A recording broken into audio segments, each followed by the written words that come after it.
मंडळी नमस्कार, मी सुशील कुलकर्णी. आपण पाहताय अॅनालायझर. महाराष्ट्रामध्ये मराठा समाजाच्या आंदोलनाचा विषय आता ऐरणीवर आलेला आहे. सरकारला डिसेंबर महिन्याच्या अखेरपर्यंतची मुदत देण्यात आलेली आहे आणि या मुदतीमध्ये सरकार काही ना काहीतरी निर्णय घेईल अशी शक्यता वर्तवली जाते. मराठा आरक्षण देण्यामध्ये देवेंद्र फडणवीस, एकनाथ शिंदे, अजित पवार यांचं सरकार अपयशी ठरतंय असा दावा केला जातोय. याकडे सरकार गांभीर्यानं बघत नाही असा आरोप काँग्रेस, राष्ट्रवादी काँग्रेसच्या शरद पवार गटाकडून आणि शिवसेनेच्या उद्धव बाळासाहेब ठाकरे गटाकडून होतो आहे. त्यातल्या त्यात उपमुख्यमंत्री देवेंद्र फडणवीस यांना लक्ष्य केलं जातं आहे, त्यांना टार्गेट केलं जातं आहे. अर्थात सत्ताधारी अन्य जातीचा असला की त्याला टार्गेट केलं जातं हे एक नॉर्मल आहे, म्हणजे त्याला असं अनैसर्गिक असं काही मानत नाही. देवेंद्र फडणवीसांनी या आधीच्या सरकारमध्ये 2014 ते 19 सरकारमध्ये शेवटच्या टप्प्यामध्ये मराठा समाजाला आरक्षण दिलं होतं. ते हायकोर्टात टिकलं होतं. सुप्रीम कोर्टाने स्टे दिला नव्हता. पुढे काही तांत्रिक गोष्टी उद्धव ठाकरे यांच्या सरकारच्या काळामध्ये करणं झालं नाही, म्हणून ते आरक्षण टिकलं नाही, हे देखील आपल्याला ठाऊक आहे. पण मराठा आरक्षणाचा मारेकरी देवेंद्र फडणवीस असं म्हणून जे काही बोललं जातं आहे त्याबाबत मला या आधीच्या स्पष्टता मी केलेल्या आहेतच. आता कुणाचा दावा असेल की तू याची बाजू घेणारा, तू त्याची बाजू घेणारा, तर हरकत नाही. कुणाला ज्याच्या विषयात बाजू घेण्यासंबंधी काय वाटतंय ते माहीत नाही. एक गोष्ट मी याआधी स्पष्ट केली आहे की मराठा आरक्षणाच्या बाबतीत माझा तर संपूर्ण व्यक्तिगतरित्या पाठिंबा आहे.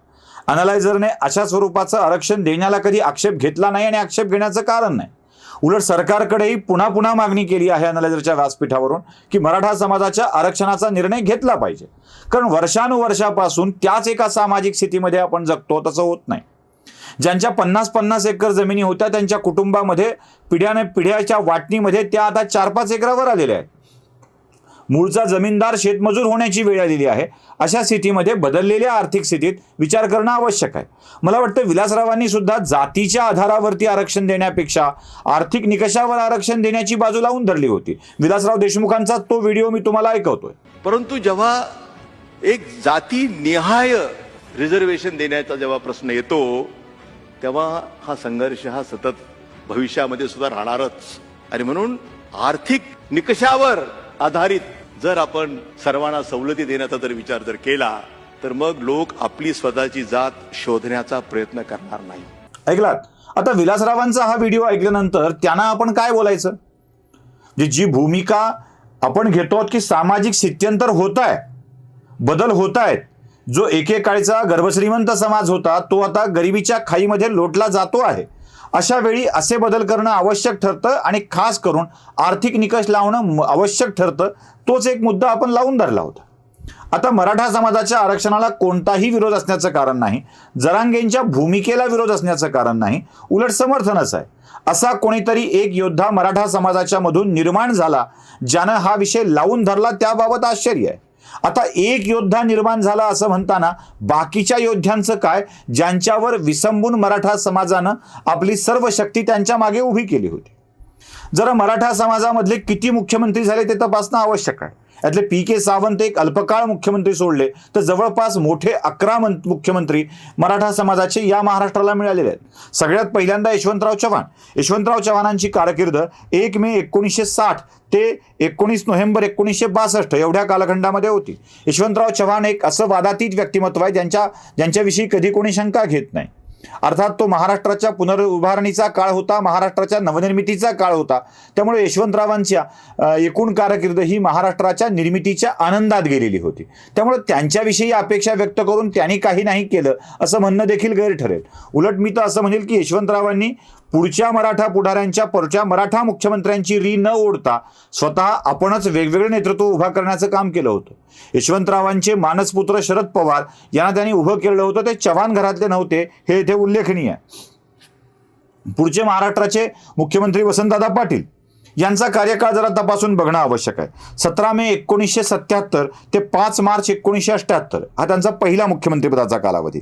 तर 2 फेब्रुवारी 1983 ते 1 जून 1985, 1977 ते 1985 या मोठ्या कालखंडामध्ये वसंतदादा पाटील महाराष्ट्राचे मुख्यमंत्री बनले.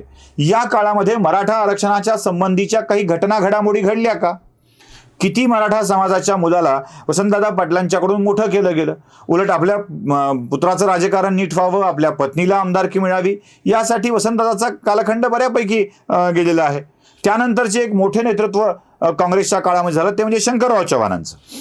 शंकरराव चव्हाण दोनदा महाराष्ट्राचे मुख्यमंत्री झाले. एक कालावधी आहे 21 फेब्रुवारी 1975 ते 16 मे 1977, 12 मार्च 1986 ते 26 जून 1988 अशा 2 कालखंडामध्ये शंकरराव चव्हाण महाराष्ट्राचे मुख्यमंत्री झाले. या कालखंडात शंकरराव चव्हाणांनी काय उभं केलं असेल? गमत आहे मोठी. या काळात शंकरराव चव्हाणांनी मराठा आरक्षणासंबंधीची काही व्यवस्था केली का? म्हणजे दिसत तर नाहीच आहे मला. कुणाला दिसत असेल तर मला कृपया सांगावी. या कालखंडात शंकरराव चव्हाणांनी आपले पुत्र अशोक चव्हाण यांचं राजकारण कसं उभं राहिले बघितलं. आणि पुढे योगायोग बघा, अशोकराव चव्हाण महाराष्ट्राचे 2 वेळेला वडिलांच्या प्रमाणेच मुख्यमंत्री झाले. म्हणजे त्यांचाही कालखंड आहेच आहे. तोही कालखंड मी तुम्हाला सांगून ठेवतो. अशोक चव्हाण पुढे 8 डिसेंबर 2008 ते 15 ऑक्टोबर 2009 या कालखंडामध्ये पहिल्यांदा महाराष्ट्राचे मुख्यमंत्री झाले, विलासराव देशमुख पायउतार झाल्यावरती. दुसऱ्यांदा 9 नोव्हेंबर 2009 ते 19 नोव्हेंबर 2010 हा अशोकरावांचा दुसरा कालखंड आहे. जे शंकररावांच्या 2 कालखंडानंतर अशोकराव चव्हाण मुख्यमंत्री झाले आणि त्या कालखंडामध्ये त्यांनी मराठा आरक्षणासंबंधीची कोणती भूमिका घेतली. पुढे उद्धव ठाकरे सरकारमध्ये ते मराठा आरक्षणाचे अध्यक्ष झाले. पुढे त्यांनी अनेक आरोप केलेत. पण आपल्या कालखंडात काय केलं होतं हे जरा अशोक चव्हाणांनी समजावून सांगणं आवश्यक आहे. मित्रो, अशोक चव्हाणांच्या कालखंडामध्ये त्यांच्या पत्नी कशा खासदार होतील याची व्यवस्था केली गेली होती. म्हणजे शंकररावांच्या कालखंडामध्ये त्यांच्या अशोकराव कसे मुख्यमंत्री होतील, नेतृत्व कसं उभं राहील याची काळजी घेतली गेली. तर अशोकरावांच्या कालखंडामध्ये त्यांच्या पत्नी खासदार कशा होतील, आता मुलीला राजकारणात कसं आणलं जाईल याची काळजी घेतली गेली होती. म्हणजे आपण आतापर्यंत बघितलेल्या 4 मुख्यमंत्र्यांच्या पैकी एकानेही मराठा आरक्षणासंबंधीची कोणती भूमिका घेतल्याचं आपल्या लक्षात येत नाही. चला जरा पुढे जाऊया. म्हणजे मी शरद पवारांच्याकडे जाईन त्यानंतर, कारण 4 वेळेला शरद पवार महाराष्ट्राचे मुख्यमंत्री झालेले आहेत. काळ छोटा छोटा होता पण एकूण 4 वेळेला झालेले आहेत. सगळ्यात पहिल्यांदा शरद पवारांना काँग्रेसची बंडखोरी करून मुख्यमंत्री होता आलेला आहे. 18 जुलै 1978 ते 17 फेब्रुवारी 1980 या कालखंडामध्ये शरद पवार पहिल्यांदा मुख्यमंत्री झाले. पुढे 26 जून 1988 ते 3 मार्च 1990 हा शरद पवारांच्या दुसऱ्या मुख्यमंत्रीपदाचा कार्यकाल आहे. 4 मार्च 1990 ते 25 जून 1991 हा शरद पवारांचा तिसरा मुख्यमंत्रीपदाचा कालखंड आहे. तर 6 मार्च 1983 ते 14 मार्च 1985 हा अजून एक कालखंड आहे जो शरद पवारांच्या मुख्यमंत्रीपदाचा कालखंड आहे. म्हणजे शरद पवार 4 वेळेला महाराष्ट्राचे मुख्यमंत्री झालेत. माफ करा, 93 ते 95, मी 83 चुकून म्हणालो, 93 ते 95 असा शरद पवारांचा पुढचा मुख्यमंत्रीपदाचा कालखंड आहे. म्हणजे शरद पवार सातत्यानं मुख्यमंत्री होत आले. या कार्यकाळामध्ये, आपल्या मुख्यमंत्रीपदाच्या काळामध्ये शरद पवारांनी असा कोणता निर्णय घेतला मुख्यमंत्रीपदाच्या काळात की मराठा समाजाला आरक्षण मिळालं पाहिजे? काय झालं असेल बघा जरा. शरद पवारांनी काळजी कशाची घेतली असावी? शरद पवारांच्या नंतर सुप्रिया सुळे पवार या बारामतीच्या राजकारणात इस्टॅब्लिश कशा होतील, भारताच्या राजकारणात इस्टॅब्लिश कशा होतील. शरद पवारांच्या नंतर अजित पवार महाराष्ट्राच्या राजकारणामध्ये कसे इस्टॅब्लिश होतील. म्हणजे बारामतीचा खासदार कोण? तर शरद पवार, अजित पवार, सुप्रिया पवार, 3च ना. शरद पवारांनी झाल्यानंतर अजित पवारांनी राजीनामा द्यायचा, अजित पवारांनी झाल्यानंतर शरद पवारांनी राजीनामा द्यायचा, असाच सगळा तो कालखंड. आणि हे दोघं इकडे स्थिरावल्यावरती सुप्रिया कायम खासदार होत राहणार बारामतीच्या. म्हणजे बारामतीची आमदारकी, बारामतीची खासदारकी. एवढंच नाही तर बाजूच्या कर्जत जामखेड विधानसभा मतदारसंघात रोहित पवारला इस्टॅब्लिश केले, पार्थ पवारला इस्टॅब्लिश करण्याचा प्रयत्न झाला. म्हणजे एकूण काय तर आपल्या घराण्याला राजकीय दृष्ट्या स्थिरावण्याचा प्रयत्न करणाऱ्या शरद पवारांनी महाराष्ट्राच्या राजकारणात सर्वोच्च पदावर असताना मराठा समाजाला आरक्षण मिळावं यासाठी काय केलं? तर उत्तर येतं काहीच नाही. चला जरा पुढे जाऊया. बाबासाहेब भोसले हे सुद्धा अल्पकाळ महाराष्ट्राचे मुख्यमंत्री झाले होते. त्यांना 21 जानेवारी 1982 ते 1 फेब्रुवारी 1983 हा त्यांना मिळालेला एकूण मुख्यमंत्रीपदाचा कार्यकाळ आहे. या काळातही काहीच घडलं नाही. शिवाजीराव पाटील निलंगेकर लातूर जिल्ह्यातले 3 जून 1985 ते 6 मार्च 1986 या कालखंडामध्ये मुख्यमंत्री झाले होते. आता शिवाजीराव पाटील निलंगेकरांचं मुख्यमंत्रीपद जाण्याचं कारण काय बघा.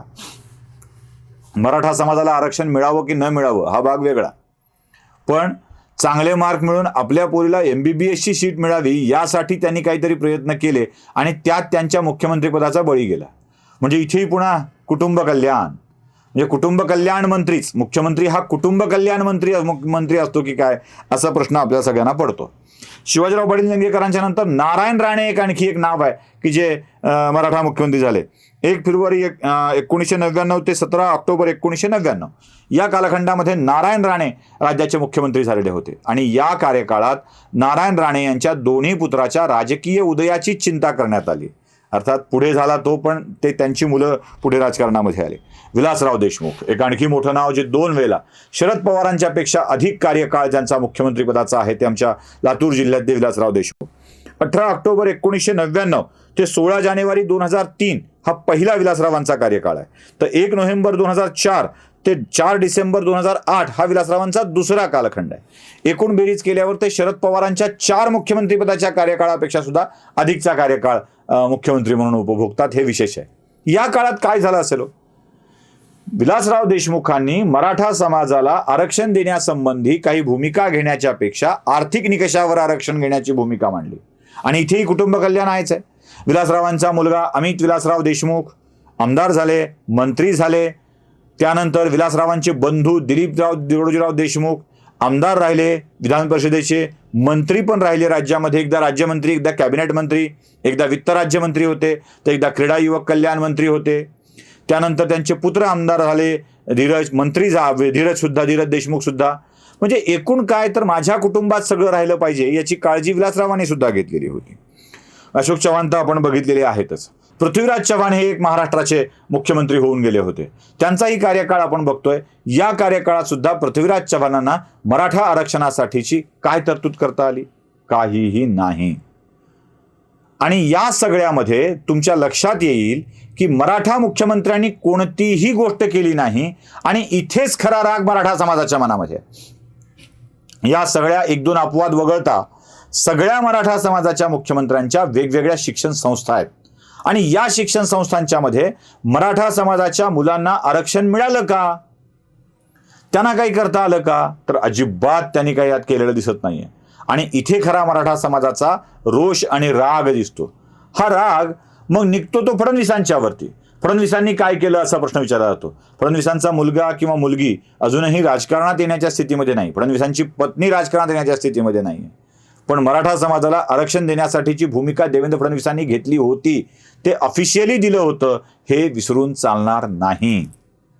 या सगळ्या प्रकारामध्ये ज्या स्वरूपामध्ये केलं जातं ना, म्हणजे एक तर मुळात शरद पवारांनी वसंतदादा पाटलांच्या पाठीत खंजीर खुपसला म्हणतात. शरद पवारांनी पृथ्वीराज चव्हाणांचं सरकार पाडलं म्हणतात. शरद पवारांनी विलासराव कसे जातील याची व्यवस्था केली होती असं म्हणतात. शरद पवारांनी अशोक चव्हाणांच्या मार्गामध्ये अडचणी आणल्या होत्या असं म्हणतात. आता शरद पवारांनी ज्या ज्या मुख्यमंत्र्यांचा गेम केला आहे ते मुख्यमंत्री कोण आहेत? कोण आहेत? साधं गणित आहे ना. हे जर आपण समजून घेणार नसू तर आपल्या इतकं दुर्भाग्यशाली कोणीच असणार नाहीये. म्हणूनच या सगळ्या विषयाचा आरोप करताना, बोलताना विचार करावा एवढीच विनंती करायची होती. म्हणूनच हा विषय मांडतो आहे. आवडला असेल लाईक करा, शेअर करा, सबस्क्राईब करा. नमस्कार.